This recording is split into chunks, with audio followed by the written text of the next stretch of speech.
8 pala.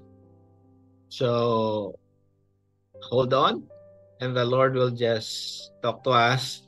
And these are not news to some, but this is a refreshing session for all of us. Let's pray. Panginoon, bless our session tonight. And I pray yung mga gustong maka-join sa amin, maka-join tonight. And ang makapanood sa amin through Facebook Live at sa pag-review nito sa mga susunod na araw, ma-bless pa rin. Because this is you speaking through me, and your word is indeed life to all of us, an encouragement, this will nurture our souls and empower us to obey you. So bless us all together in Jesus' name. Amen. So salamat being here, no? Lawrence, Naan, at sa iba pa, salamat for being here. So sabi ko, suotin ko muna yung t-shirt ni Lawrence. Kasi maganda ito sa tulog. Masarap to sa tulog. Masarap din to pang jogging. So now, let's go to our very exciting message. No? Last time, because love month tayo, this is about home, ang bahay. This time, marriage naman. So next time, about naman tayo sa the church as the bride and Jesus as the groom. And alam niyo po, malapit niya na pong sunduin ang kanyang bride. So sana naka-align yung perspective natin kay Jesus because malapit na po siyang dumating. Hindi man natin alam, but really malapit na po. So paano? Next Sunday be here. So let's go to our tama na yung intro ko. As I fix my camera, let's go to our yan. Okay. And I will request Lawrence to read this as I fix something. Please read. A reading from the book of Genesis chapter 2 verse 7 to 17. Then the Lord God formed the man from the dust of the ground and breathed into his nostrils the breath of life, and the man became a living being. Now the Lord God had planted a garden in the east, in Eden, and there he put the man he had formed. The Lord God made all kinds of trees grow out of the ground, trees that were pleasing to the eye and good for food. In the middle of the garden were the tree of life and the tree of knowledge of good and evil. A river watering the garden flowed from Eden. From there it was separated into 4 headwaters. The name of the first is the Pishon. It winds through the entire land of Havilah, where there is gold. The gold of that land is good, aromatic, resin and onyx are also there. The name of the second river is Gihon. It winds through the entire land of Cush. The name of the third river is Tigris. It runs along the east side of Ashur, and the fourth river is the Euphrates. The Lord God took the man and put him in the Garden of Eden to work it and take care of it. And the Lord God commanded the man, "You are free to eat from any tree in the garden, but you must not eat from the tree of knowledge of good and evil. For when you eat from it, you will certainly die." Thank you so much. Napaka-clear na ating mensahe today. So again, let me also give you the context of Genesis, especially chapter 1, chapter 2. Genesis chapter 1 at chapter 2 parang similar. Pero pag wala kang knowledge, akala mo inulit lang yung creation story sa chapter 2. Pero may kaibahan ang chapter 1 ng Genesis sa chapter 2. Ang chapter 1, di ba, let there be light and there was light. Let there be division or boundary between sun and moon or day and night. And there was, and God saw it was good. Now, what's the difference of a creation story in chapter 2? Genesis 2 is about God having this communication and dialogue with his creation, Adam. But Genesis 1, si God lang lahat. siya lang nagsasalita and there came into being lahat ng ginawa niya. It's, kaibahan lang yung man, siyempre, ginawa ng kanyang kamay. So nakita mo, si God lang lahat ang nagsasalita sa chapter 1. Sa chapter 2, inulit-ulit pero mas special na ito kasi God is talking na sa kay Adam and later pati si Eve na create na rin. Nakita nyo? So it's not a redundant.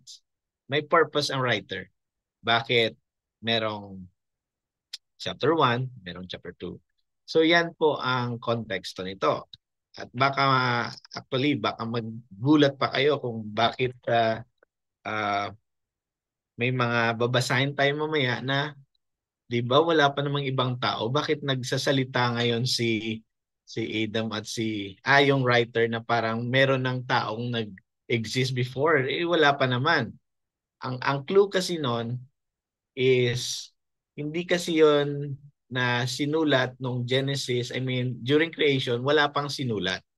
So sinulat ang Genesis during the exile of Israel na. So meron ng experience yung tao.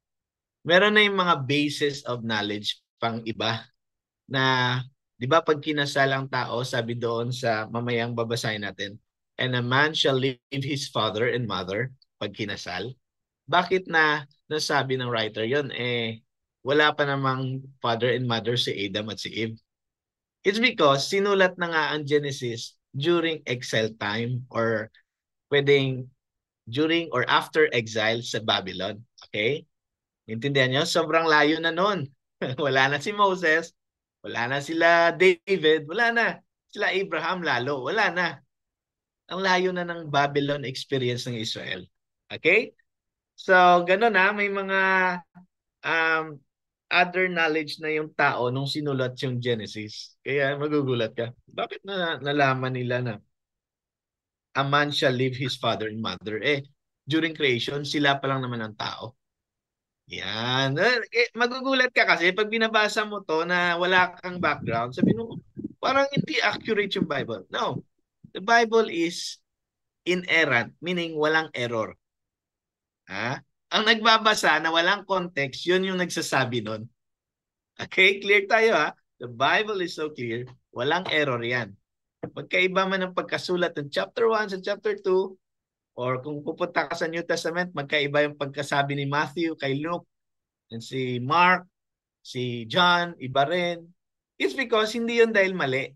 It's because ginamit ni God yung mga writers na to write also according to their personality, to their career, fisherman, or si Matthew, tax collector. Okay, si John, fisherman. No? Depende rin sa personality, sa circumstances, at sa kanilang audience. Sino bang sinusulat nila? Sinusulatan. Yeah? So Genesis, ang sinasabing author si Moses. Hindi dahil talagang siyang nagsulat, kundi dahil kinikilala si Moses as one of the patriarchs or father na tinitingala doon sa Israel. Abraham, Moses, sino pa? Joseph, no? Na galing sa yung lumaki sila, napunta sila ng Egypt, naging second highest na powerful person, si Joseph. Tinitingala ring father yon. Si Isaac, si Jacob, mga ganon. Okay? So, although hindi nagsulat si Moses ng Genesis, pero dahil one of the patriarchs siya or tinitingalang ama ng kanilang lahi, isa sa mga ama, talagang siya ang ginawang author. Naintindihan nyo? No? Sasabihin nila ng mga walang alam sa background, mali pala yung Bible nyo eh. Bakit si Moses yung writer niyan? Genesis yan. Wala pang ginawang ibang tao. Naintindihan nyo? Binibigyan ko kayo ng clue na kung ano ang Bible at bakit sinulat, paano sinulat, at para kay kanino. Ito ay para sa mga Hebrew people, sa mga taga-Israel, hindi ito para sa atin. Okay, lalo na ang Old Testament. Be very careful because iba-iba ang mga genre ng bawat book. Okay? May Psalms, may Proverbs, iba rin yun. Now, giving you all this context para recorded na ito. At kung i-review nyo man, meron na kayong knowledge na ganun pala ang Bible. Now, what can we learn from here sa binasa ni Lawrence? Ang galing. The Lord God formed a man from the ground. Talagang siya yung nag-form ng lalaki. And breathe. Hiningahan niya sa ilong ng the breath of life. At because of that, the man became a living being. Buhay na buhay spiritually. Hindi lang siya buhay physically, hindi lang siya buhay in terms of his soul, but also his buhay siya because of the life-giving breath of God. So, buhay ang kanyang soul, body, at spirit. Take note, buhay ang tatlong area. Soul, body, at spirit. Okay? Now, anong matutunan natin dito? Kuha agad tayo ng matututunan. Kasi maganda to. First, God is the giver of life to every being. And include na natin, to every marriage. Kung si God ay nasa sentro ng marriage mo at yung babae at ang lalaki ay may takot sa Diyos, then their marriage will be full of life. Full of life. Because nandun ang breath of God. Nandun ang hininga ng Panginoon na nagbigay ng life. Ngayon, okay, puntahan natin yung iba pang anggulo nito. Ano ba ang breath of God? Ano bang nagbibigay sa atin ng buhay? It's the Word of God. Una, the presence of God, pag nasa buhay mo na kasi believer ka ni Jesus Christ, then buhay na buhay ka bilang being. At nung nag-asawa ka pa, may takot ka pa rin sa Diyos at yung asawa mo may takot din sa Diyos, then your marriage is full of life. Ang galing, no? Gusto mo na yung marriage mo maganda, then let God be the author, be the life giver. And lalo pa, kung you are being nurtured of the Word of God, not just every spiritual gathering, not just every Sunday sa worship service mo, kung saan ka nagsimba, but every day as a couple, you share each other's devotional habang nagkakape. Lalo na ang lalaki. Mga lalaki, we are the spiritual leader of our home. We should speak life to our wife by speaking the Word of God that gives life to our wife and to our kids.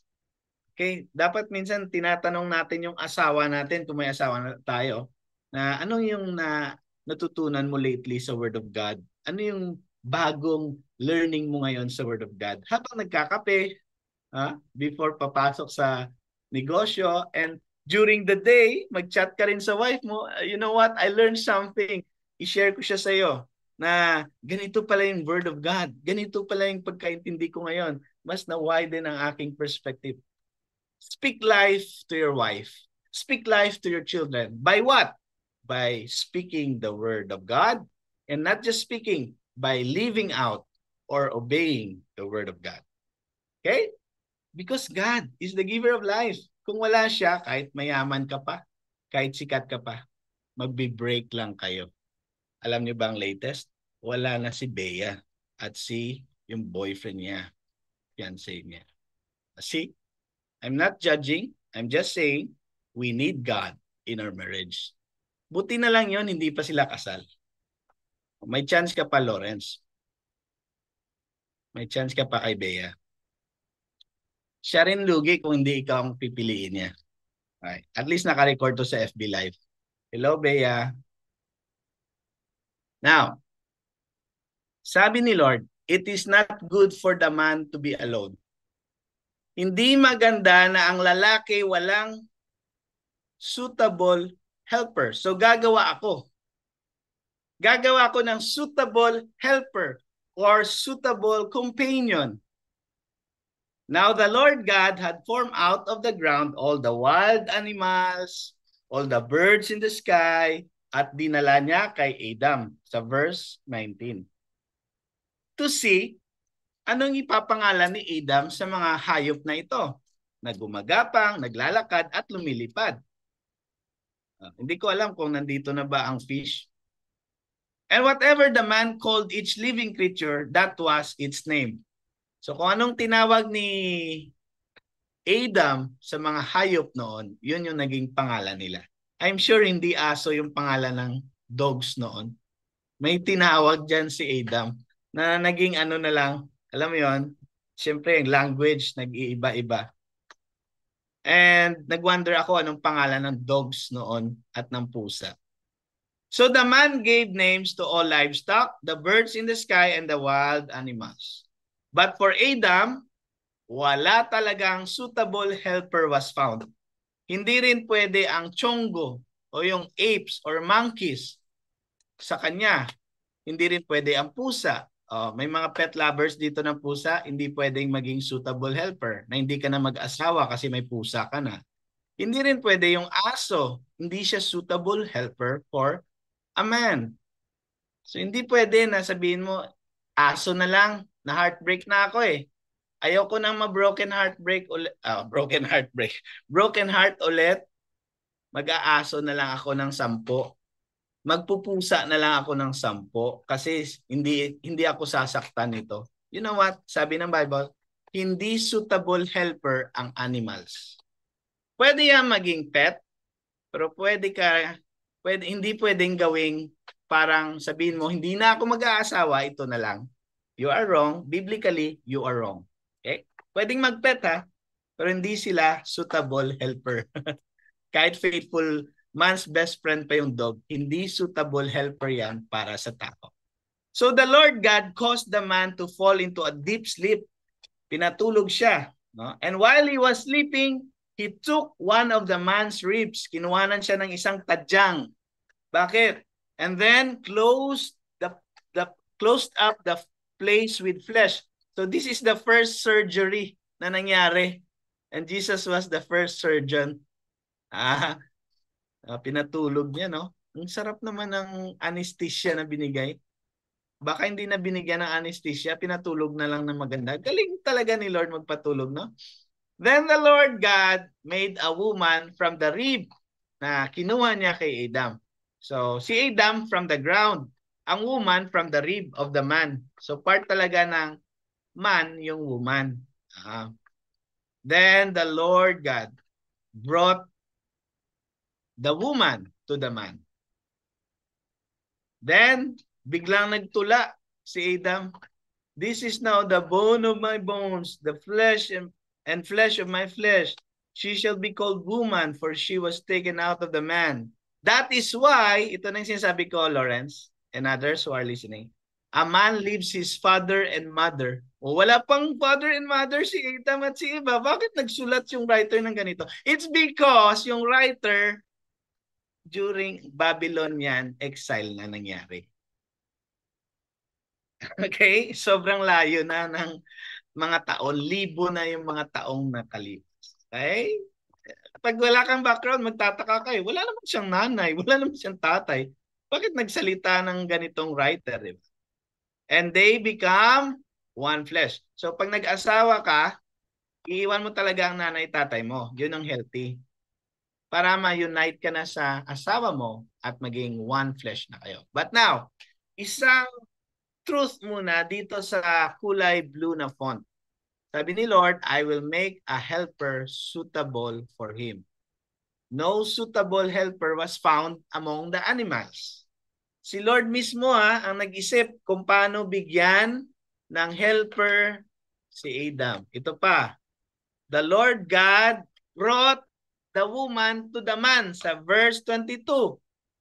Take note, si Lord, wala yung video ko si Lord ang nagdala kay si Lord ang nagdala kay Eve papunta kay Adam. Anong lesson dito? Mga babae, huwag mag-flirt papunta sa lalaki. Si Lord ang magdadala sa iyo sa lalaki. Huwag mong gawa ng paraan or maki-close na parang ikaw pa yung nag-first move. Kasi ang biblical, si Lord ang magdadala sa babae sa man. Ganon.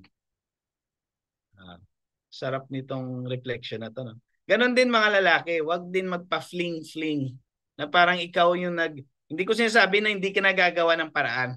Ang sinasabi ko lang, pag hindi hindi ka binigyan ng prompting ni God na hindi pa yon ang babae, wag mo namang i-fling-fling din. Na pa-date-date pa kayo, pasama-sama pa kayo, hindi naman pala kayo para sa isa't isa kasi hindi naman gusto ni Lord siya para sa iyo. Nagsayang ka lang ng oras at ng panahon at ng emosyon at ng lakas at ng lahat-lahat. Sayang. So wait on God. Ibig sabihin, let God bring that woman to your life. Mga lalaki. Babae, wag din mag-first move. Let God bring you to your man. Galing, no? Because God is all-knowing. Sa Kanya tayo mag-rest, mag-rely, no? Anong matutunan natin? Because God is all-knowing, God is the author of marriage. Wala nang iba. Siya ang author ng marriage. Gusto niya, lalaki sa babae, babae sa lalaki. Huwag na nating sirain yon. Klarong-klaro sa Bible. Kasi kahit anong argument pa, ibato mo kay God, Lord, bakit bawal magmahal? Hindi bawal magmahal. Bawal magmahal ang parehong lalaki at parehong babae. Huwag mo nang baliin. Kasi ang tanong sa iyo, bakit mo babaliin yon? Ang tanong sa iyo, saan ka ba galing? Sa nanay at sa tatay mo. Close conversation. I rest my case, tapos na, drop the mic. Saan ka galing? Sa nanay at sa tatay mo. Bakit mo binabali yon? Nasabihin mo, wala ba kaming karapatan magmahal? Nagmamahal lang naman kami. Hindi nga pwede. Tingnan mo yung lalaki sa lalaki. Anong resulta? AIDS. HIV na sakit. Okay? Okay. Huwag na kayo muna mag-react. Marami pa akong sasabihin. Now, nung sinabi dito that God brought the woman to the man after niyang binuo ang babae at naging united sila, we can learn that a God-led marriage thrives. Pag si God na ang nagli-lead sa iyo, nako, you are in the right company. Your marriage will thrive. Your marriage will be strengthened. Your marriage will be blessed, and not only be blessed, your marriage will become a blessing to many people. Doon tayo sa Panginoon na siyang magli-lead sa atin. So mga lalaki, we are the spiritual leaders of our home and our wife. So we should be also God-led husbands. Dapat nililid din tayo ni Lord. Follower tayo ni Jesus dapat. Dapat nag-believe tayo kay Jesus so we can lead our family to Jesus. Okay, tama ba? Let the Holy Spirit of God lead your life so you can lead your wife and your children to God. Ang sarap ng marriage pag led by God. Sarap. May problema pero kayang-kaya. Manghihina pero hindi mafo-fall. Yun ang marriage na nasa Panginoon. Ito naman, this is now the bone of my bones, flesh of my flesh. And pag nagkinasal na sa verse 24, sinabi, the man leaves his father and mother and united to his wife, they become one flesh. What can we learn from here? Nawawala yung video ko, Lawrence. Ayaw niya akong pasalitain eh. Healthy marriage manifests unity. Healthy marriage manifests unity. Ayaw niyo ba pakita yung gandang lalaki ko? Bakit nawawala yung camera ko? Unity. Isang isip. Hindi ko sinabing uniformity. Na kung ano ang isipin ng lalaki, yun ka na rin. Wala ka ng sariling utak. Hindi. Uniformity, iba yon. Na kung ano hilig ng lalaki, yun na rin hilig mo, na wala na yung hilig mo sa sarili mo. Hindi. Mayroon ka rin sarili mong personalidad. Meron kang sariling hobby or pinagkakabalahan. Meron kang sariling friends, group of friends. Meron din siyang group of friends, yung husband mo. Meron din siyang sariling mga hilig na hindi kayo kapareha. Hindi sa lahat ng pagkakataon pareho kayo. Pero you have also to support yung hilig niya. Kung hilig siya mag-bike, then go with your husband, do biking. Kung mahilig naman ang wife sa baking, then husband, kahit naboboard tayo, doon tayo, tulungan natin or assist natin nating wife sa baking. Pero hindi nawala yung identity ng wife na natabunan na lang na feeling ng wife dahil siya ang mahal ko, anong gusto niya, anong anong hiling niya, doon na ako. Kakalimutan ko na sarili ko. Mali! United kayo, pero hindi kayo uniform. May sarili-sarili kayong personality. Yun ang unity, ha? Di ba last week sabi ko, unity, community, individuality. Unity, individuality, community. Magkasama, community, but sometimes may time ka rin na ikaw lang. Individuality, pero united kayo, unity. Hindi katulad ng unit team ngayon. Hindi na sila united. Okay. Naisingit ko pa yun. Next. Lapit na tayo sa first part. Matatapos na tayo sa first part. Now, Adam and his wife were both naked and they felt no shame. Kahit hubad sila, walang shame. At walang nagsishaming. Alam nyo, problema talaga yan no? Pag meron ng shame between you and your wife. Tingnan mo Anong truth dito? Love covers all shame. May verse na ganon. Dahil mahal tayo ni Lord, kinover niya na lahat ng kasalanan natin sa cross. Pero again, we have to repent from our sins every day. Kaya nagkakasala pa tayo sa Panginoon. Okay? So wag tayo maniwala na hindi na kailangan mag-repent kasi daw tapos na sa cross. That's a wrong theology. Still, nagkakasala tayo sa utak, sa gawa, sa salita. We should repent from our sins. But again, sa marriage, ganun din. Because you love your wife, kahit grabe. Nadidistract ako sa video ko. Because you love your wife, kahit wala na siyang sexy body noon, ngayon, kasi senior citizen na kayo, still, walang hiya. Walang hiya. Sorry. You're not shaming your wife. Nasabihin mo, ano ba yan? Love, ano ba yan? Wala na, may bilbil ka na. Walang shaming. Walang ganun. Ganun din si Ma'am Sheila sa akin. Dahil ba wala na akong buhok, hindi niya na ako love? No. Love covers all flaws, all sin. At kahit sino pang makita niya, she will choose to love me. Ako rin, kahit sino pang makita ko, I will choose to love her. So, love covers all. Kahit may weakness ka pa, may flaws ka pa, tanggap kita. I love you. Hindi ko man ma-feel yan every day, but still, I will choose to love you because the Lord also will enable me to be with you until we die. Ganun yun Till death do us part talaga. Okay? So, grabe na. Kahit wala nang ngipin, still, hindi mo hinihiya yung asawa mo sa public. Ano ba yan, darling? Wala ka nang ngipin. Nakalimutan mo saan mo nilagay yung pustiso mo. Hindi mo siya isi-shame. Lalo na pag lalaki. Huwag mong pahiyain ang lalaki sa public because next, ano ba ang need ng lalaki na hindi dapat hinihiya sa public or sa social media? Ano din ang need ng babae? Yun ang ating i-discuss after this. Okay? So, naintindihan niyo na kanina yung mga natutunan natin? No? Kahit isa lang makuha mo or isa lang tumatak sa'yo, okay na ako doon. Importante, nag-grow tayo, nag-advance, nag-progress yung ating pagkakilala sa Diyos at sa kanyang salita. No? Naintindihan natin. Ang dami nating natutunan. Genesis chapter 2 lang yon. Hindi pa lahat yun. Now, this time, naturo ko na to sa kay Naan at sa iba pa. Pero balikan natin. Ano ba ang needs ng man at ng woman? Ito na yon. Unahin natin yung man.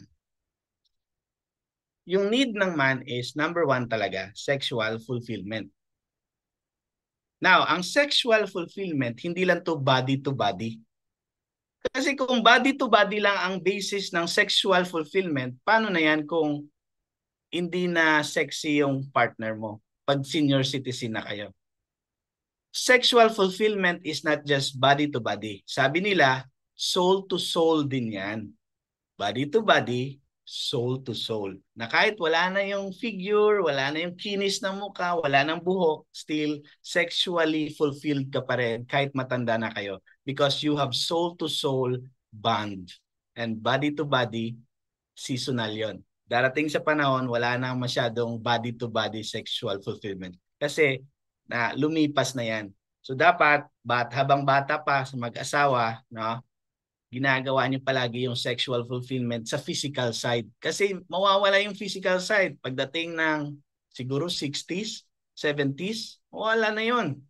So buti, dapat early pa, na-enjoy mo na yon kung mag-asawa kayo, no? Hindi yung parang pinipilit pa yung isa't isa, na to the point, sinasampahan pa ng rape yung husband sa mga first world countries. Kasi nagpipilitan na eh.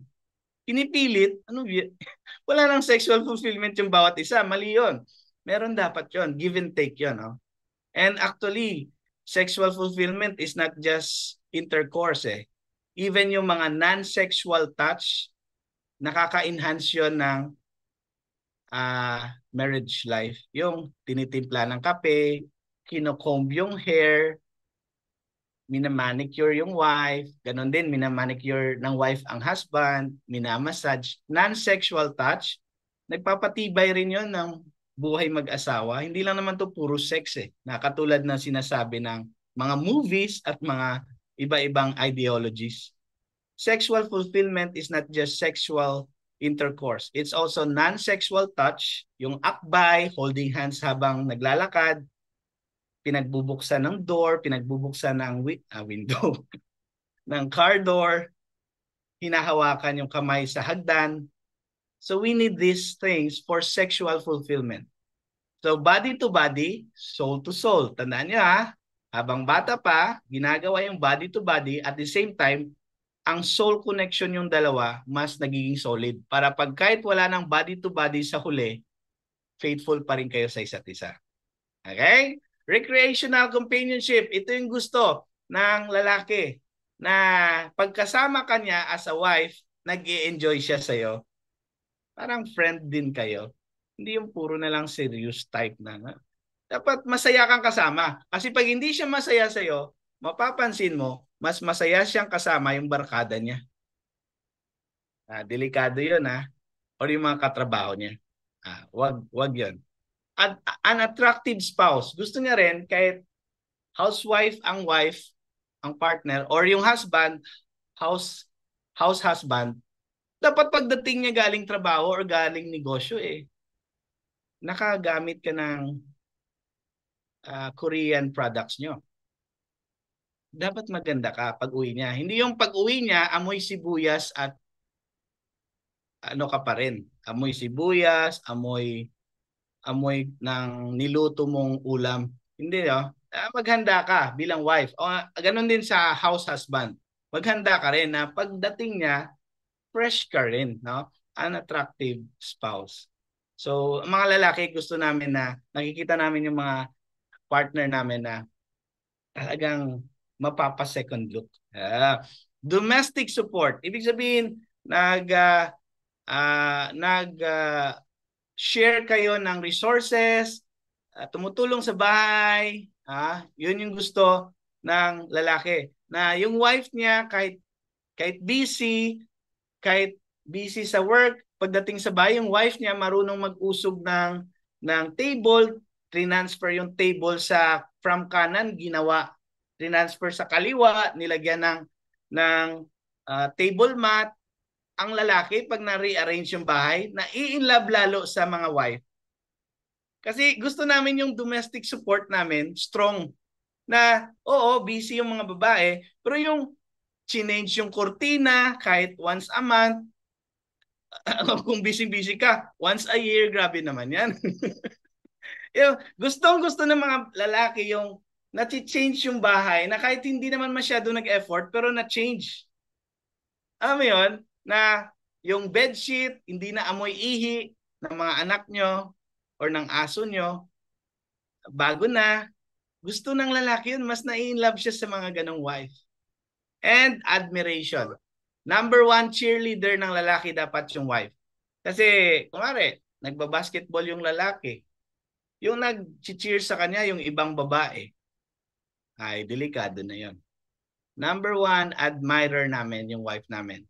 Na kung may ginawa kaming maganda, sila nag-cheer. Hindi yung nagbigay na nga ng flowers noong February 14, pinuna pa ng wife. Ano ba yan? Isang piraso?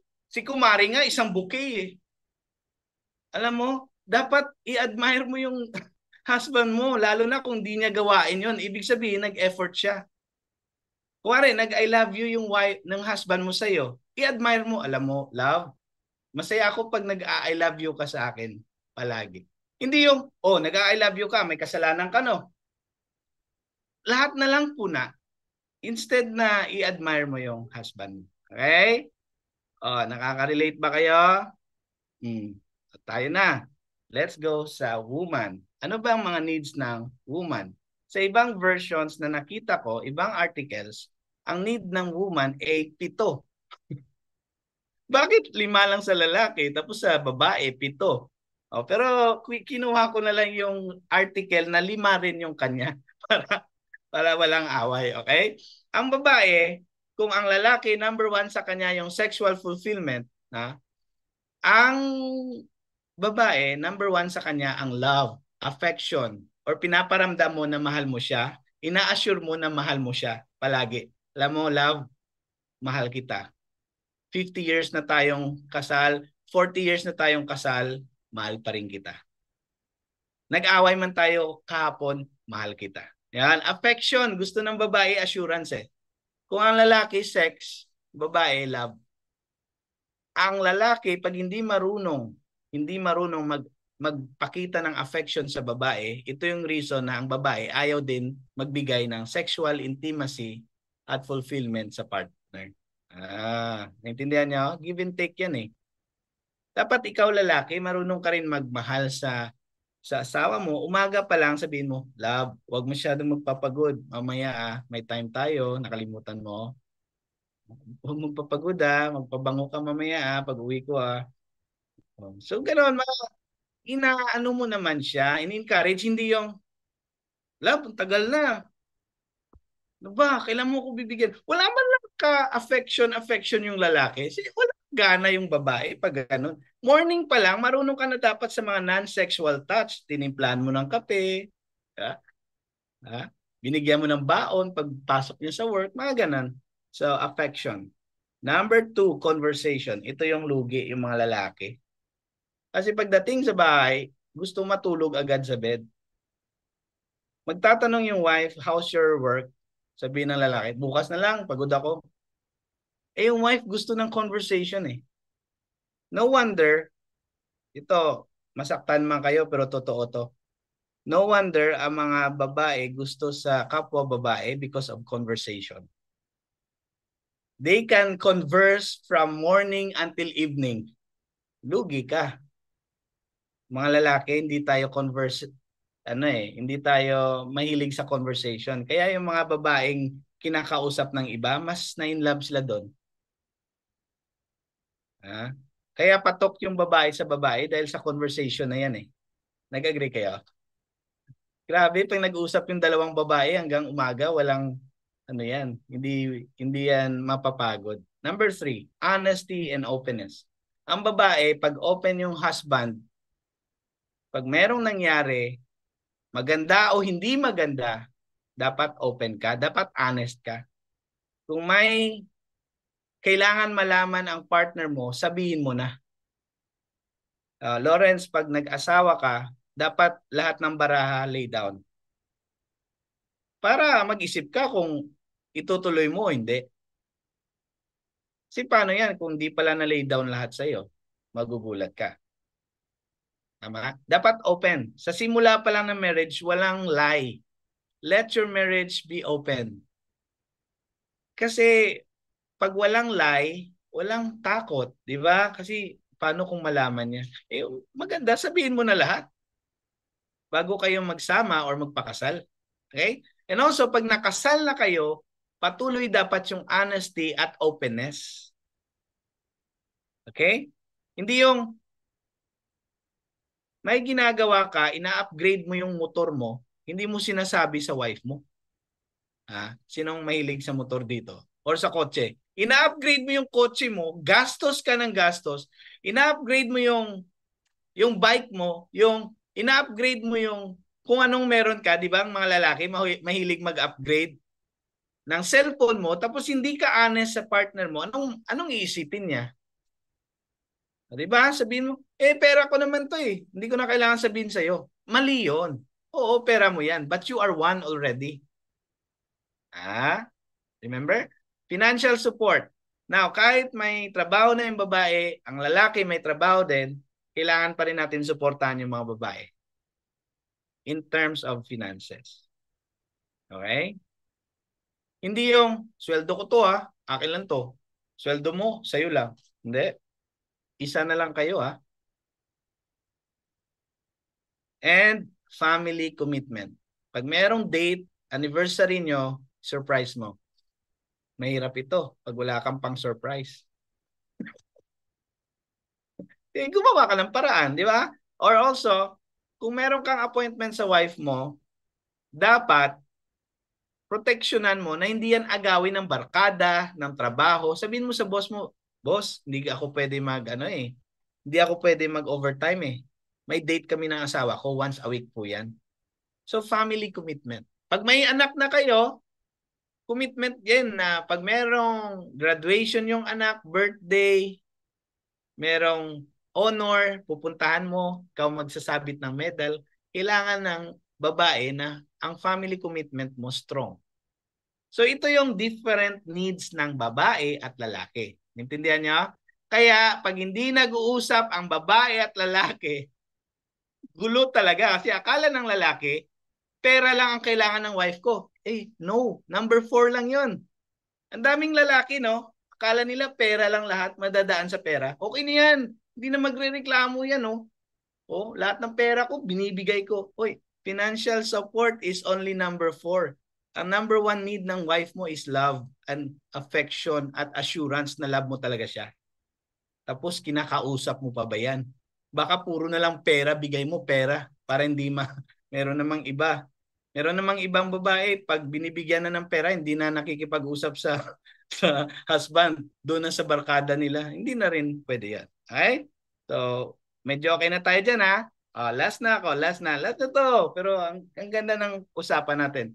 Talagang, sabi ko, kailangan to lahat, Lawrence, makita Lalo na, recorded to. Last part, ito na. Types of love. Akala natin 4 lang, hindi po. 8. Tapos hindi mo pwedeng sabihin, ang article na to nagsabi, choose what type of love you have. No, hindi ito choose Lahat ito dapat present sa buhay natin mag-asawa. Present sa buhay natin bilang pamilya. Okay? Tingnan nyo, sa mag-asawa lang tayo muna. Ito kasing konteksto natin tonight marriage, no? Sa mag-asawa, hindi pwedeng sabihin mo agape love lang. Na love of humanity, pero ang Bible meaning nito, unconditional love of God. Nasabihin mo, dapat agape lang. Hindi. Sa buhay mag-asawa, unconditional, tatanggapin mo kung sino siya, kahit ano pang past niya, mahal mo siya. Agape love yun. Parang si God, tinanggap tayo. And also, meron din sa mag-asawa, eros love, yung romantic love. Alangan naman, puro lang kayo agape love, na walang romantic love. Paano naman yung sexual life ninyong dalawa? Di boring. Wala man lang kakilig-kilig. Eros love, dapat meron din yon. Philia love means parang friendly love.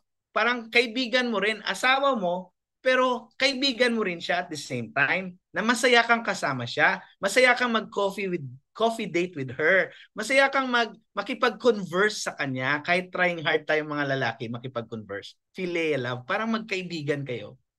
Siya dapat ang best friend mo.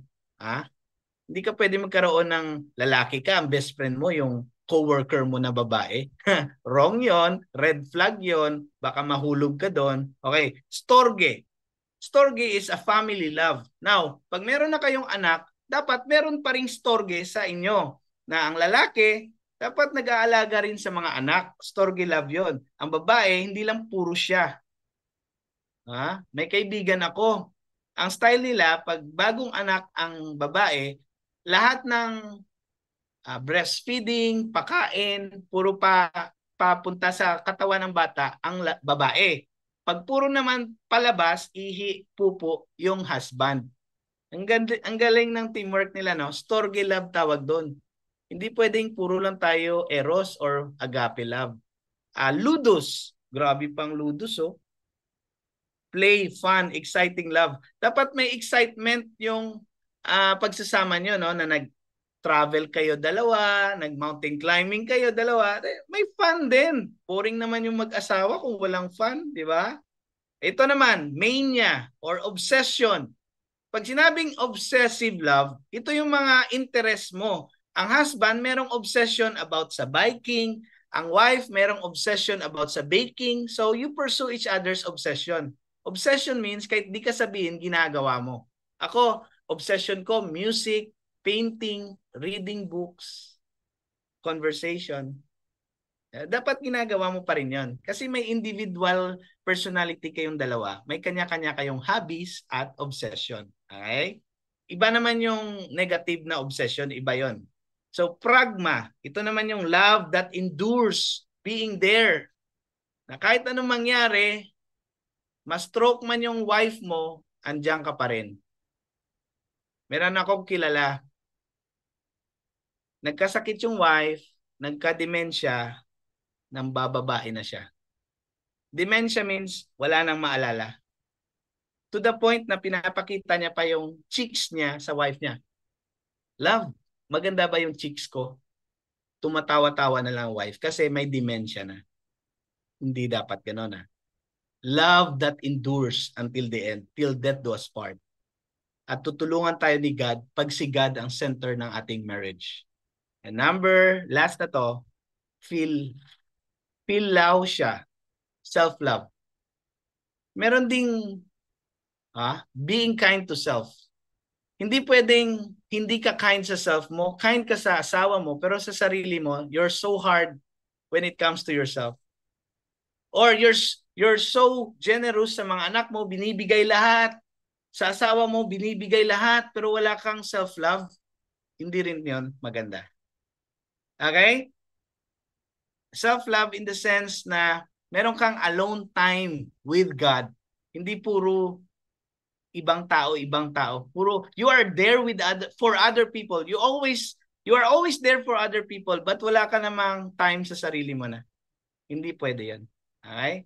Ang self-love na sinasabi ko, iba to sa self-love na sinasabi ng mundo. Self-love means you take care of yourself, you have that alone time with God para mas lumakas ka pa. Okay? Kailangan nating lumakas sa ating relasyon sa Diyos.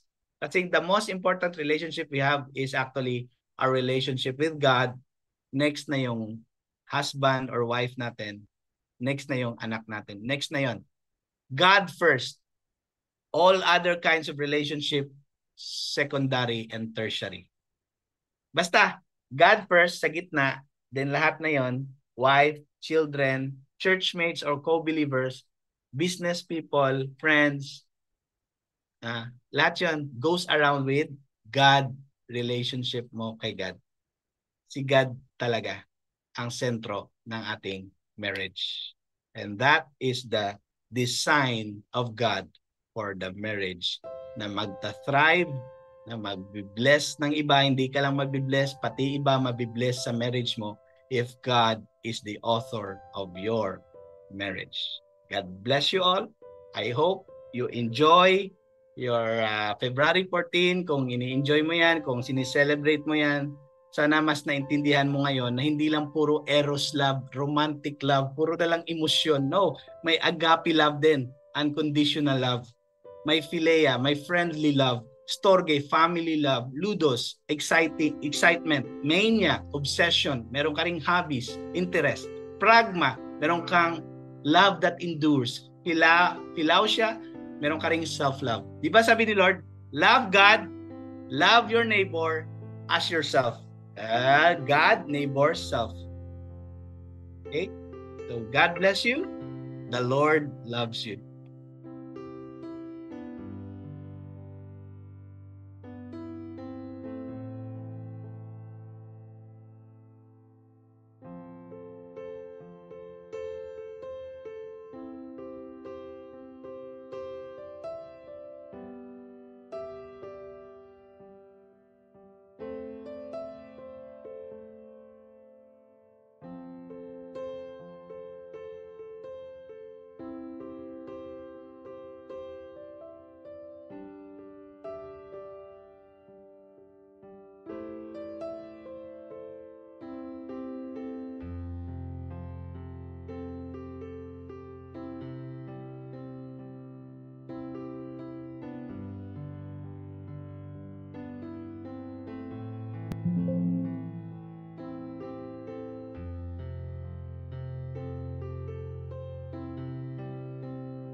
Hi! Ayan, naririnig na ako sa live.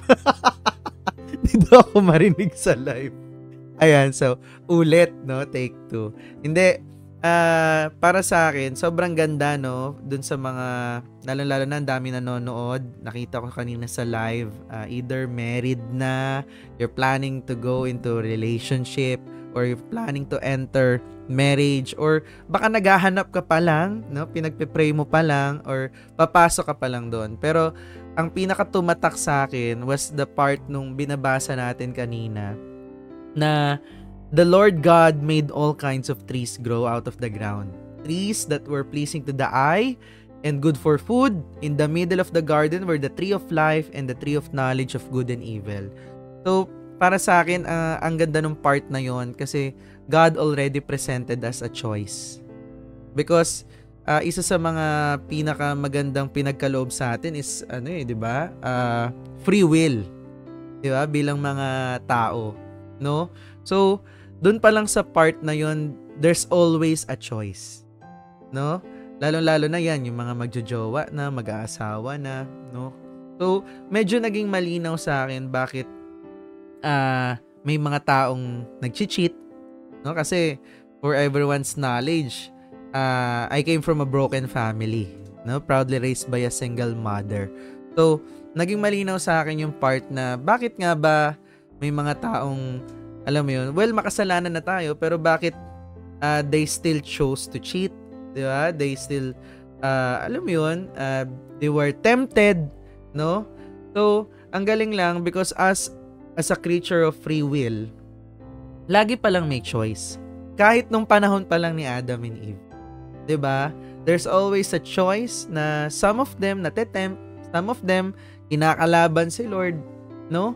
Pero, wala namang kumbaga, wala namang ano ba to? How can I say the right word? Kumbaga, wala namang pinagbawal, 'di ba? Though merong isang utos, 'di ba? Pero technically, binibigyan tayo lagi ni Lord ng choice. Because the message for me was that God wants our love and obedience na, alam mo yun, ibigay mo ng kusa. Kaya nga walang namimilit sa'yo pumasok dito eh. Walang namimilit sa'yo manood dito. 'Di ba? Wala naman, kumbaga, we are sharing, no? Ito din ang ganda ng wisdom na to. Na some of the people that has a misconception with our business, they're always using the word convince. Hindi ako makakonvince eh. Alam mo, hindi ko siya makonvince para sumali, no? So, alam mo yun, it's the same na parang God is not using also the word convince. Because you have a choice. We simply shared it to you. We simply planted the seed to you. Di ba? Because in this sense, biblically speaking, no, na our love and obedience is a choice to God. Di ba? Kumbaga, ang galing lang nung part na yon na binigyan tayo nung part na yon, kahit alam mo yun, makasalanan na nga tayo, no? Namatay na nga si Lord para sa atin, no, for our sins, pero still na ano yun eh, nandun pa rin, di ba? Hindi niya naman tinanggal yung part na yon na you can still choose, no? You still have a choice, either sumunod ka or hindi. Ang galing, no? Ang galing. Kumbaga, dun pa lang sa part na yon, ang dami ng advantages ni Adam. Pero parang sa buhay natin, ang dami ng blessing sa buhay mo. Pero still, merong isang temptation, merong isang option ka, no, to sin. Kumbaga, sa panahon na nga natin ngayon, sobrang daming there are countless things for you to sin. Samantalang nung panahon ni Adam, isa lang. Wag mo lang kainin yun. No?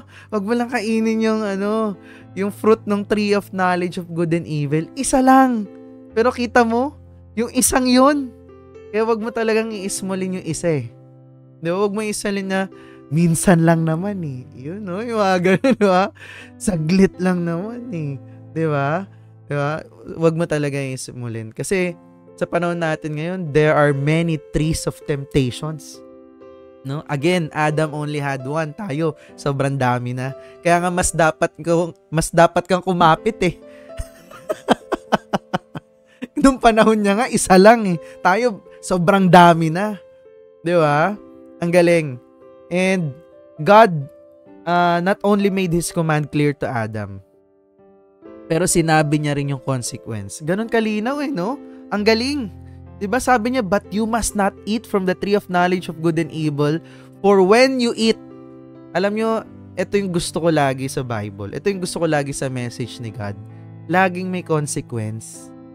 Or, kung hindi man consequence, laging may kondisyon. Diba? Ang galing nun eh. Yung halimbawa, may mga best example yan eh, na laging misquoted. Lagi ko nakikita sa mga comment section, sa mga basher, no? For example, ano yan? Money is the root of all evil. O, diba? May inumit kang part for the love of money. Diba? Pati yung I have great plans for you, declares the Lord. Sa dulo po nun, for those who love Him. Diba? Hindi mo pwedeng tanggalin yung mga kondisyon or yung consequences. Kasi, nandun nga yung obedience eh. Diba? Parang dito, for when you eat from it, you will certainly die. Napakalinaw ng instruction ni Lord. No? Ang galing. So, yun muna para sa akin. Baka may mga gusto pa mag-share. Ang galing lang. Ayan. Yes, ba? Ito ko yung dulo nun, for those who love Him. Matindi pa yung before nun. Yes, tama. You will go through 70 years of exile in Babylon. But I have plans to prosper you, not to harm you. So again, ang konteksto nun, they will go through breaking muna before this plan to prosper them. Kasi nagkasala sila. So the Lord will bring them to exile, 70 years sa Babylon, but hindi kayo matutunaw doon. I have plans to prosper you after the exile. Galing. So, ganun na. The context doon is discipline actually. Didisiplinahin sila ni Lord. Pero huwag kang mag-alala. May plano ako para i-prosper ka. May purpose ako para sa'yo. Hindi mag-i-end sa discipline lang. And thank you, Lawrence, for emphasizing the three na nasa center. And sa karamihan na ayaw sumunod kay Jesus, ang rason palagi, ayoko maging follower ni Jesus kasi parang nasasakal ako, ang daming command. Nakalimutan nila nung binasa mo yun, Lawrence, ang command, isa lang, and ang consequence, isa lang din pag kinain yung isa. Pero ang command niya nagsimula sa freedom. Sabi niya, you are free. Tama eh. The command of God always starts with freedom, and when you follow it, you are more free actually. Kasi walang consequence. Akala nila, ang commands ni God sa Bible, ang kapal ng Bible, hindi ako makahinga. Ang daming bawal. Ganun palagi yung mga sinasabi ng mga taong hindi naman nagbabasa ng Bible. Ang daming bawal pag Kristiyano. Hindi. Ang command ni God, ang first command niya, ang galing. You are free to eat all these wonderful trees na mga fruit-bearing trees. Ang dami! Dami! Pili ka! Sa'yo lahat yan. Daming magagandang choices para sa'yo. Pero pinili niya yung isang yon. Parang mga bata. Yeah? Sa sobrang daming toys, yung mga bata, yung dalawa kong lalaki, 3 years old and 5 years old. 6 years old pala, 3 years old. Sa sobrang daming toys, isa lang talaga ang pag-aawayan nila. Tapos mag-transfer na naman ng isa sa isang toys, pag-aawayan na naman nila doon. Ganon tayo mga tao eh. Ang daming choices. We are free to choose all the best purposes of God for our lives. But we really choose yung makakasama sa atin. Galing. Amen. Ayan. Meron pang gusto mag-share? Hi po. Good evening po. Happy po na maka-join uli and makapag-share. Nadidinig po ba ako? Yes. Ang ganda ng topic natin, Past. Thank you. And sa mga dagdag, na naman po, kaalaman namin about survival. Yan. Ang tumatak po sa akin yung matututunan natin na love covers all shame. Kasi ito, ano na namin to mag-asawa eh. Ranas na namin to. Kung may pangit or may mga nagbago sa isang asawa mo, sabihin mo sa kanya, nung kayong dalawa lang. Yan po yung maipapayo ko. Pero yung hindi yung may harap na ibang tao, tapos sabihin mo may pangit sa kanya or may like that po. Tama po yung sabi ni Pastor na hindi mo kailangang ipahiya ang asawa mo sa iba. Yung mga pangit niya. Then, yung mga different needs ng woman and man and woman. Halos lahat naman po sa aming mag-asawa is na-apply. Ano lang siguro namin pas yung conversation. Yung asawa ko kasi is silent type, ganun. Pero nag-uusap naman po kami ng ibang bagay. Pero yung hindi na kailangan dapat pag-usapan. Ano lang tingin lang kasi understood na meron ng parang body language na nasa isang isip kayo, nasa isang puso kayo. Yun po. Then kami kasi magta 25 years na po this coming June. Yon. Kaedad nung panganay ko. Ayun nga, na ko na kaila GLO dati na buntis ako nung kinasal kami. Ayan. So far, masasabi ko na sigad po yung center sa amin. Kaya tumagal po kami ng ganito din hindi naman away na nag-aaway kami, pero pagdating ng end ng day, hindi yan matatapos na hindi kami mag-settle. Ayun po. Kaya ayun, malaking yung itong spiritual gathering kasi mas kikilala ko yung mister ko, yung family ko na nandito pala siya sa buhay ko, yung mga aral ni Lord. Ayun. Thank you po, Pas. Thank you, Jello. Amen. Happy anniversary. Grabe yan. Happy anniversary pala. Sa June pa po. Advance na, advance. Hindi, alam mo na, super ako nabibless kasi, alam mo yun, a lot of people out there na parang, alam mo yun, they're rushing into things. No? Na, akalain mo yun, lahat naman pala malalaman mo kung you have a relationship with God and alam mo yun, magpapaguide ka, aralin mo yung Bible in yung scriptures, no? Kasi imagine, ako, wala pa naman ako doon sa phase na yon. And hearing from those na nandun na, di ba? Alam mo yun, guided ka na agad eh. Di ba? Na nabibigyan ka na agad ng talagang literal lahat ng kailangan mo, no? I remember, hindi ko na lang sasabihin yung pangalan, pero there's one person na nakapagsabi sa akin na sabi niya, ang hirap mamuhay sa mundo, no? Parang wala bang yung parang sa isang gadget, di ba pag dumating sa'yo may instruction manual, wala bang ganun? Until the time naka-attend siya dito. Until the time na nagkaroon siya ng relationship kay God. Until the time na, ito pala yun. Yung Bible pala. Ang galing, no? Nandito, ito pala yun. No? Nakita lang sa, sa internet. Pero, parang ang acronym daw yung Bible. No? Na parang, Bible stands for Basic Instructions Before Leaving Earth. Pero walang biblical base. Pero nakita lang. Pero, ang galing lang. Ayun. Ayan, meron pa ba gusto mag-share? Dahil ako yung naka-on.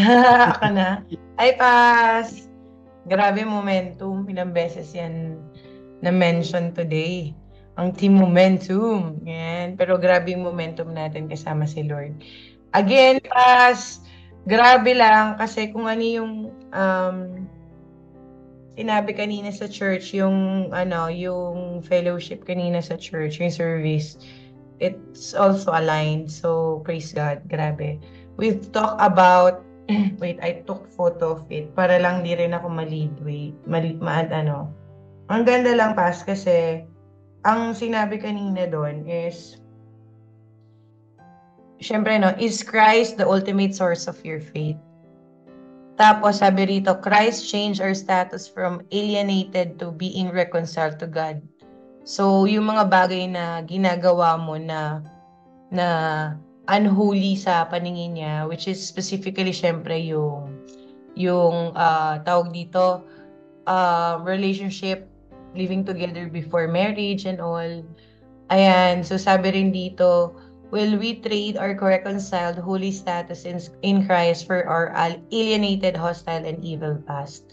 So sobrang dami lang na na reason din talaga. Kasi imagine mo, tama yung sinabi ni J. Lawrence there are a lot of things kasi in life na people are thinking na ito na rin talaga yung new normal. Nung unang panahon, kung si Eva at Adan nga talagang sobra talaga silang, hanggang ngayon parang, di ba minsan nagiging biroan pa na, si ano talaga kasi yung may kasalanan si Eva talaga Kaya pinaglalabanan pa ng mga dalawang partido the reason why it happened. What happened, no? But the ultimate rin talaga is Jesus Christ save us from everything. So what happened from the past is already in the past. Kaya nga ikaw rin ang gagawa rin ng sarili mong future 'di ba? Hindi mo dapat isisi siya sa mga bagay na nangyari from the past. So with regards about the marriage, grabe, mas maintindihan mo talaga yung ibig sabihin niya when you learn about it and the different types of love na meron talaga, na unconditional agape, no? Tama, Pas? Agape love, na hindi lang talaga yan. Minsan kasi ang love naman sa isang tao, hindi lang not only to opposite sex, but to different people also. Na hindi lang sa asawa mo and all. You can also give, tama naman din, Pas, correct me if I'm wrong, you can give your agape love to everyone. Na unconditional love to each and everyone around you, but you only have one, alam mo yun, love of your life, but ultimately it will be God. Na hindi siya talaga yung ultimate love mo, kundi si Lord din above everyone else na nandito sa lupa. And tawag dito, as we learn about it, kasi nabanggit mo na rin to sa akin dati, Pas, pero to learn more about it, sobrang ganda lang. And sabi nga doon sa isang sharing ng isang couple kanina, di ko na lang din babanggitin, na nag-share doon sa Victorina, na interview siya. Sabi ni nung tao na yon na they've been living together for like quite time and they already had a baby, pero they want to make it right. I want to make things right. So what they did is they got married, and of course, kasi sabi nga nila, 'di ba, if to delay is to disobey. If you delay things na, alam mo yun lagi yung umano sa utak ko Pas, Jelaw, Ma'am Richelle, and sa viewers, no? If you always delay things na hindi talaga siya magiging, there are roughy patch talaga, na mga patches, hindi mo na mapapatch lahat ng mga bagay na you really wanted, and you really have to make things right and make it happen. Kasi pag palagi mong pinagpapaliban talaga, the more deeper it will hurt you. Yun talaga yung isang rin talaga. Sabi ko nga I'm really praying a lot na, alam mo yun, na hindi, kasi if you will only rely on your understanding kung paano mangyayari yung mga miracles sa buhay mo, hindi mo talaga siya maintindihan Minsan sa mga panahon lang na hindi mo na alam kung bakit nangyari, pero nangyayari rin talaga siya. So, I'm really blessed kasi I'm surrounded by people like you guys. Of course, my J. Lawrence, ever since talagang he was there, no?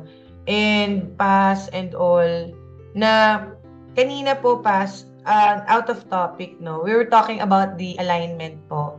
Kasi it started there if J. Lawrence didn't plant the seed to me way back before the alignment, hindi kami mag-gone through ng alignment. I will not be baptized here, and I will not be here also with you guys. And at the same time, hindi rin ako, alam mo yun, hindi rin ako makakapag-shepherd ng mga ibang tao na ang ini-impose or ang binibigay na lang natin sa kanila, not only about the business, but also si Lord din talaga. Alam mo nga, sabi ko nga kanina, Lord is the Lord of all. Naman talaga. And it was really, everyday naman talaga eh. Hindi mo na kailangan makipaglaban kung ano talaga yung worth ni Lord sa buhay mo. You know that you've sinned, you've committed a lot of things na hindi naman tama. But once you repent, no, not only to repent, but also pagguhin mo na talaga kasi you're already living, you are really walking together kay Lord. Kasi pag hindi mo pa rin siya ginawa, ulitin ko lang yung sinabi ko kanina, to delay is to disobey. So, everything really happened and it has a proper timing talaga. God's perfect timing yung lagi sinasabi ni proper timing ni Jill Lawrence. So, na-blessed ako kasi there will be a next batch of new, alam mo yun, people na talagang mas maibi-bless natin ng todong-todo. And I'm very grateful sa community na meron tayo kasi once upon a time, katulad nyo lang din ako, kung may nanonood dito na you are batting in some situations and all, was once like you, walang panahon na hindi po ako umiiyak. Tandang-tanda ko lang din dati. And you can come to us anytime na if you really, have struggles in whatever situation in life.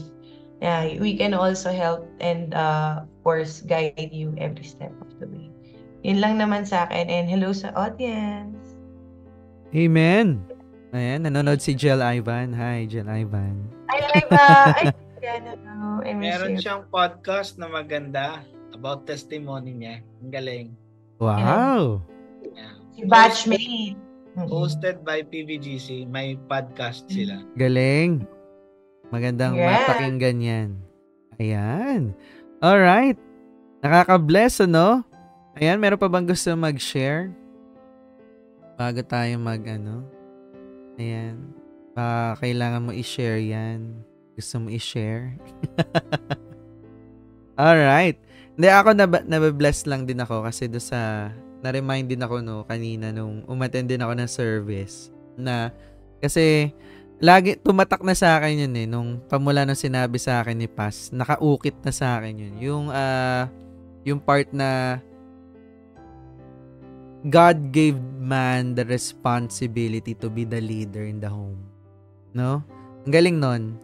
Yung last week, no? Ang galing. Kumbaga, ever since na binanggit sa akin, parang nagsisimula pa nga lang ata ang nun itong spiritual gathering nun. Grabe, no? For 4 years na to.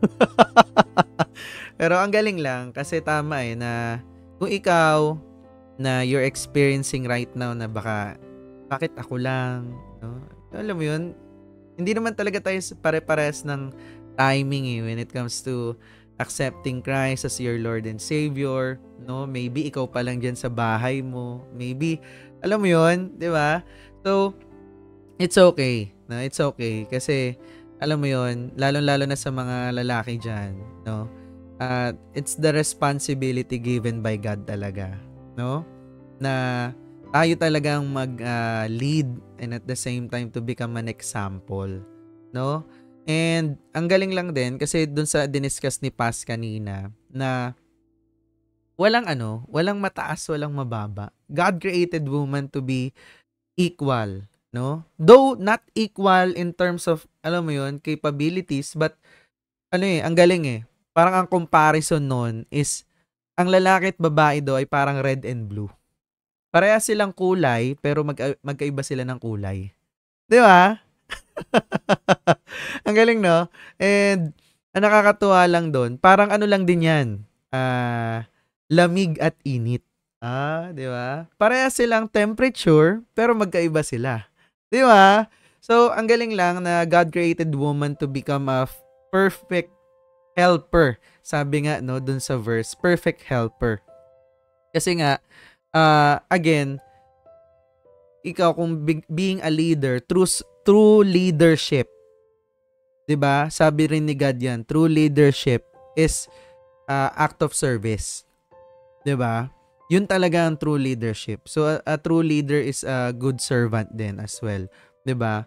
Kaya nga, dapat, kung bilang leader, 'di ba, ikaw naman, tutulungan mo naman yung mga tumutulong sa'yo eh. Tama? So, tama yung give and take talaga. No? So, ang galing lang kasi dito, nalaman mo rin talaga at mas naging malinaw sa'yo.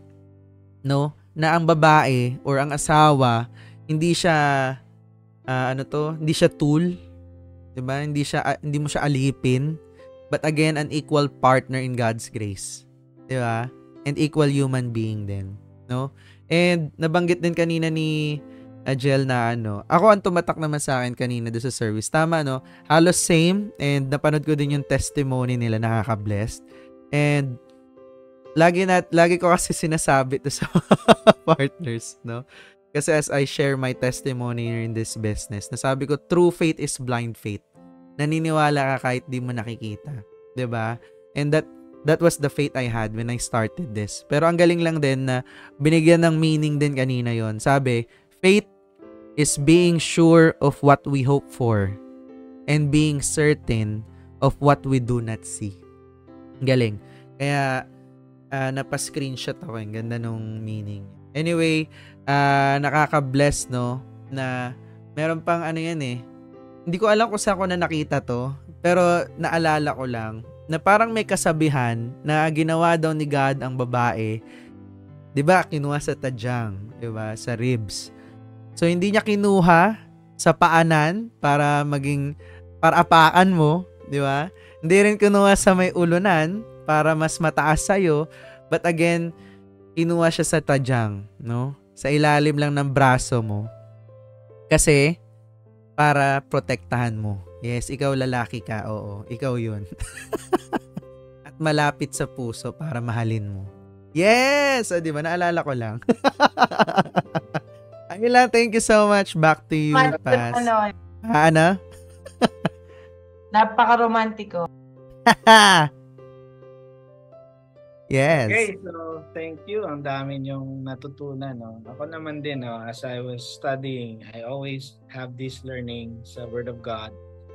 And nag-add up palagi when you study the Word of God because the wisdom of God is given to us. So, thank you sa testimonies. Ganda ng mga sinabi nyo. Tama yun. Hindi above ang babae, hindi rin above yung lalaki. But spiritual leader yung lalaki. Okay? Pero hindi siya lamang na talagang siya lang. And also, sabi nga nila, marriage is not a power struggle. No. Shared responsibility palagi yan. Shared ang burden, shared lahat, vision from the Lord.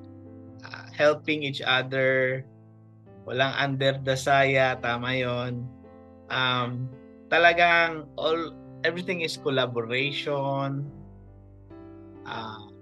responsibility, hati rin. So, ganun ang marriage, hindi ito power struggle. No? Ang dami sa first world country, sa Amerika, sa ibang bansa na first world, nagiging power struggle, nag-asawa nga, pero parang my body, my rules. Ano yun? Nag-asawa ka pa. Na hindi pwedeng makipag-loving ang lalaki kasi my body, my rules. Ano yun? Nag-asawa ka pa. Diba? Parang may power struggle eh, no? Hindi ganon ang marriage. Talagang shared responsibilities. Kung may burden, share din yon. Kung may blessing, share din kayo. No? Ganon yun, no? And isa pa, may share ko lang konti. Nagkasala ang tao sa garden, hindi sisisihin si Eve kasi all the while kasama si Adan sa lahat ng decision making. Siya ang binigyan ng command. So dapat minake sure niya na sinunod nilang dalawa yon. Pero hindi, hinayaan niya si Eve, katabi niya si Eve habang nakipag-usap sa snake. Katabi niya si Eve habang na-mesmerize sa fruit. Katabi niya si Eve habang natitempt na sa fruit. Katabi niya pa rin si Eve that time habang kumakain na si Eve. Hindi po yun si Eve ang sisisihin. Si Adam talaga ang una. Siyang pinagbigyan ng command. So, spiritual leader. And also, bakit sa garden? Sa kahoy tayo, okay, coating lang to coating lang yung nakita ko at narinig kong pastor. Na nakita ko rin sa social media. Na kaya tayo nahulog tayo sa punong kahoy, ni-redeem din tayo ni Lord sa kahoy, sa cross. Tama? Sa garden tayo nag-fail, nag-sin, nag-disobey. Sa garden tayo, sa garden din tayo pinanalo ni Jesus when He prayed in Gethsemane. Sabi niya, your will be done. Sa tadyang kinuha si Eve, kaya sa cross, binutas din yung tadyang ni Jesus. But to redeem what happened. Nabutas yung kamay ni Jesus kasi kamay din ang ginamit nila Eve para mag-disobey at kumain ng fruit. Nagkaroon ng thorn si Jesus sa cross kasi dahil din yon doon sa garden, no? If I'm not wrong, it's because i-redeem din ni Jesus yung nangyari na sa huli, Jesus will crush the head of the serpent. The head of the serpent will be crushed. And ginawa niya yon, no? Ang thorns, nilagay niya sa ulo, nilagay sa ulo niya. Lahat ito para i-redeem anong nangyari sa garden. Ginawa niya lahat sa cross. Ganun po ito. Kaya, napansin mo niyo lahat, nandun yung knowledge of tree of knowledge of good and evil. Katabi niya yung tree of life. Yun yung eternal life. Kaya pinaalis si Adam at si Eve kasi nung nagkasala na sila when they ate the fruit of the knowledge of good and evil, so di ba they know evil already? They did evil things and they will die and suffer. Now, if they were able to eat again from the eternal life, so the life of, ano nga yung tree na yun? Tree of life. They will live forever suffering. Kaya hindi na sila pinapasok kasi pag nakuha pa nila, forever sila magsasuffer. So binigyan sila ng chance ni Lord. Labas kayo sa garden, I will redeem both of you.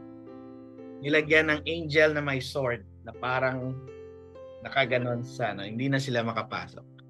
So grabe, sa Revelation nandun pa rin yung eternal life na tree na yon. Tree of life. Tree of life for the healing of all nations. Question, Pas. Okay. So kung hindi nila kinain yon, hindi sila mamamatay? Hindi. Yeah, hindi sila mamamatay kaso they will live forever suffering. Hindi, I mean kung hindi nila kinain yung tree of knowledge of good and evil. So technically wala yung concept na mamatay? Wala. Kasi yun yung yun yung cause na mamamatay tayo pag kinain yon. So wala dapat. Okay. Wala dapat. I see. Wala dapat, no? And ang binigay na pagkain talaga sa atin, fruit lang. But after that, we already ate yung karne at nasira ang health natin. Yun lang design ni God dapat sa atin. Vegetarian na healthy talaga.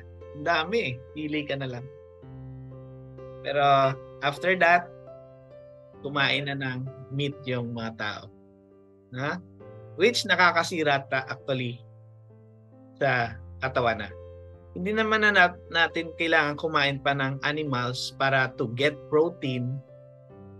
Kung hindi naman tayo nagkasala, hindi naman tayo magkakaroon ng deficiency na sa mga ganun. Gets mo? Enough na yung tree. You are free to eat everything except of one tree. Grabe na, ang daming matututunan sa Genesis. Anyway, that's another story. And thank you for asking those questions para at least mas lalo tayong Pero na-curious ako sa Revelation, sa heaven, nandun yung tree of life, pero yung kakainin, yung dahon na. Ang galing, no? Dahon na yung kakainin, mas higher level na yun Hindi na fruit, grabe. Pero I'm not saying wala nang tree or something sa new heaven and new earth. magkakaroon pa rin yan syempre ng mga ganong bagay. Pero in a good state, hindi yung fallen state. Okay? So, thank you so much. Punong-puno tayo tonight. And picture muna before I pray.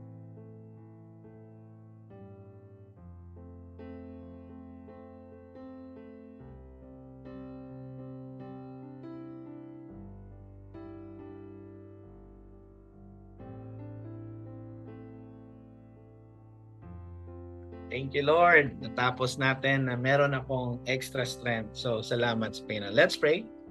Panginoon, salamat po sa aming mga natutunan. Thank you, Holy Spirit, for guiding us, giving us wisdom. Salamat sa mga learnings, sa mga realizations. And also, thank you for correcting us sa mga maling paniniwala. Salamat sa pagtatama sa amin. And thank you, God, that we have all kinds of love. Love towards you, love towards our husband, love towards friends, love towards our children, towards our neighbor, towards other kinds of love, Lord. Salamat. You are the God who created marriage. You are the author of marriage, and you are the God who really loves us unconditionally. So dahil minahal mo kami unconditionally, we are enabled to love also others unconditionally. Yes, there will come a time hindi kami magkakaroon ng perfect na love minsan, no? Because we are so selfish. We're not thinking of loving others, lalo na yung enemies namin. But Lord, sabi mo, pati enemies namin, mahalin namin. Love your enemies.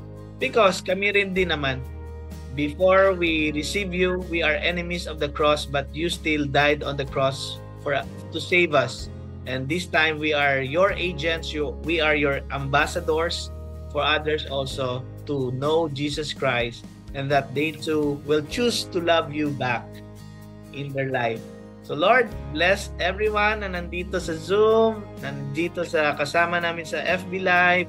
I-bless mo ang lahat sa amin, yung may mga sakit, bless them, yung mga nahihirapan, na wala ng mahal sa buhay, comfort them, give them peace.